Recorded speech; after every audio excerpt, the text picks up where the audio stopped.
Assalamualaikum warahmatullahi wabarakatuh. Hari ini kita akan sambung pembelajaran kita dengan masuk kepada topik seterusnya iaitu bab 3 yang berkaitan dengan peta laka. Peta laka merupakan gambaran permukaan bumi yang dilukis dan dilihat daripada arah atas. Maksudnya, sebagai contoh, kita berada di atas permukaan awan. Lepas tu kita nampak segala objek yang terdapat pada permukaan bumi. Dan setiap itu mempunyai ciri-ciri dan simbolnya yang tersendiri. Oleh itu, ayuh kita lihat video yang telah cikgu sediakan bagi memberikan kamu kefahaman yang lebih lengkap dan jelas berkaitan dengan peta laka. Ayuh kita saksikan. Berikut merupakan ciri-ciri peta lakar. Pertama, perlu adanya tajuk. Tajuk ditulis pada bahagian atas. Seterusnya, pemidang. Pemidang ni kamu bayangkan kotak dia macam border tu. Macam dia punya frame. Seterusnya yang ketiga adalah arah mata angin. Selalunya arah mata angin berada di sebelah atas bahagian kanan peta. Yang keempat, simbol. Simbol yang perlu ada dalam peta lakar. Contoh-contoh simbol ya. Seterusnya yang terakhir adalah petunjuk. Petunjuk adalah apa sahaja simbol yang kamu lukis perlu dinyatakan dalam petunjuk di bahagian bawah. Seterusnya simbol-simbol dalam peta lakar. Apakah yang dimaksudkan dengan simbol? Simbol merupakan lambang yang mewakili ciri-ciri dalam peta lakar. Contohnya, kamu ingin lakarkan rumah iaitu pertempatan. Kamu perlu lukis menggunakan simbol-simbol yang tertentu. Kamu tidak boleh lukis simbol rumah 2 tingkat ataupun rumah yang mempunyai tingkap. Rumah simbolnya adalah berbentuk 4 segi. Itu yang dinamakan dengan simbol. Terdapat 4 jenis simbol yang biasa digunakan dalam peta lakar. Pertama adalah simbol titik. Kedua adalah simbol garisan. Ketiga adalah simbol kawasan. Dan yang keempat adalah simbol perkataan. Baik, kamu lihat gambar yang berikut. Kita ke contoh simbol kawasan. Baik, kamu lihat simbol kawasan ini adalah simbol yang mempunyai kawasan guna tanah. Guna tanah yang luas. Contohnya hutan. Guna tanah getah, nipah. Seterusnya kelapa, rumput, paya bakau, kontur. Kontur ni adalah kawasan yang berbukit atau beralun. Kawasan tanah tinggi. Kemudian sawah padi. Seterusnya kelapa sawit. Simbol kawasan ni adalah simbol tanaman ataupun simbol yang mempunyai kawasan yang sangat luas. Baik, seterusnya kita ke simbol titik. Apakah yang dimaksudkan dengan simbol titik? Simbol titik biasanya digunakan untuk mewakili tempat atau tapak tertentu. Sebagai contoh, tapak masjid, dan simbol masjid yang dilukis adalah berbentuk petak dan ada tanda bulan sabit di atasnya. Kemudian simbol titik kuil. Kemudian simbol gereja. Seterusnya simbol tokong.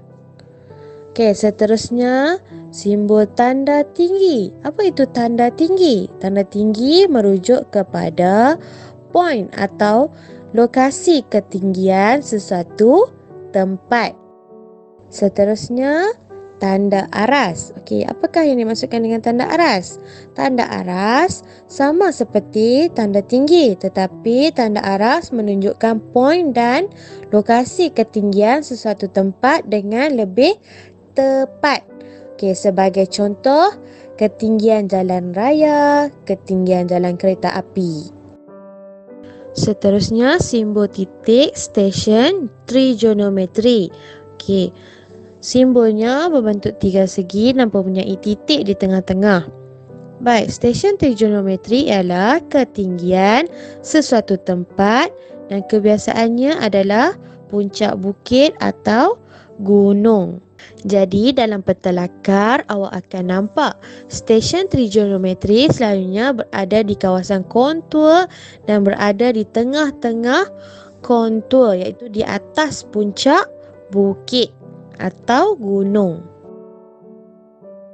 Okey, seterusnya mari kita lihat simbol garisan.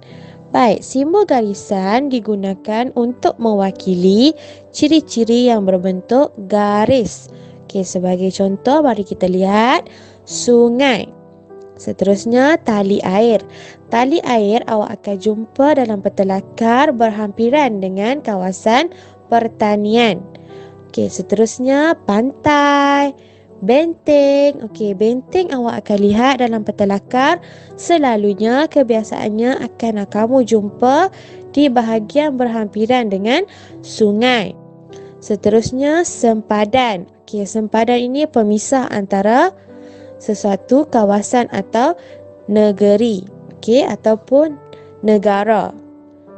Okey, seterusnya jalan raya, jalan kereta api, lorong jalan kaki dan jambatan.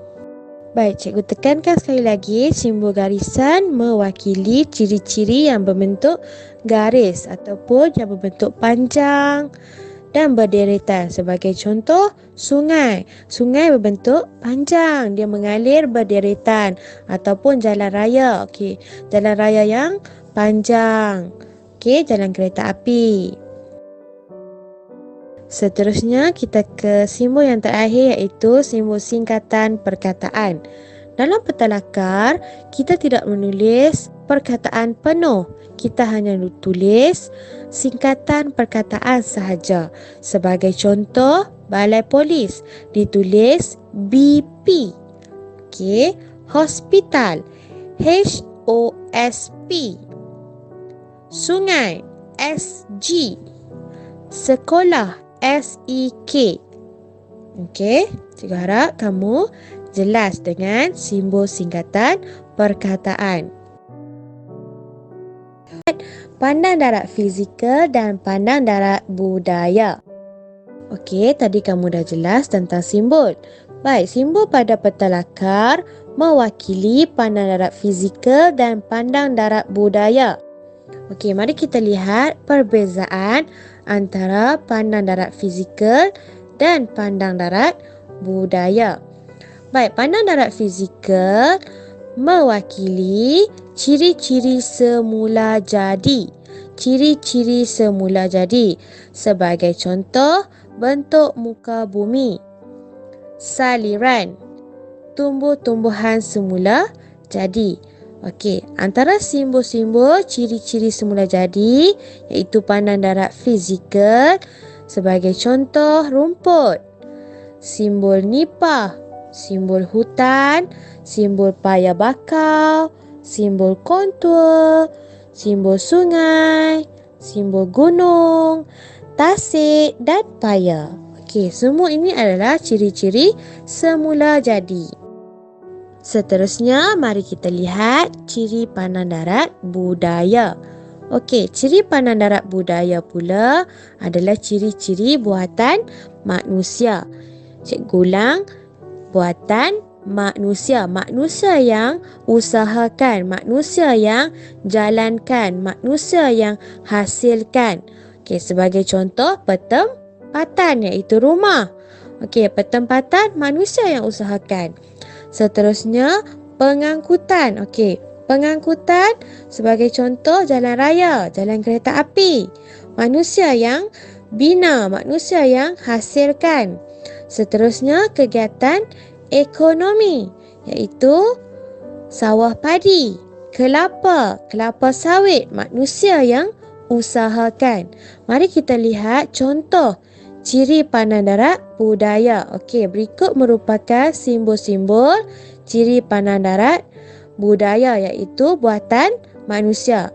Pertama, petempatan. Kedua, kilang. Seterusnya jalan raya, sawah padi, kelapa sawit, getah, jambatan dan sekolah. Cikgu harap kamu dapat bezakan pandang darat fizikal dan pandang darat budaya. Pandang darat fizikal, ciri semula jadi. Pandang darat budaya ialah ciri buatan manusia.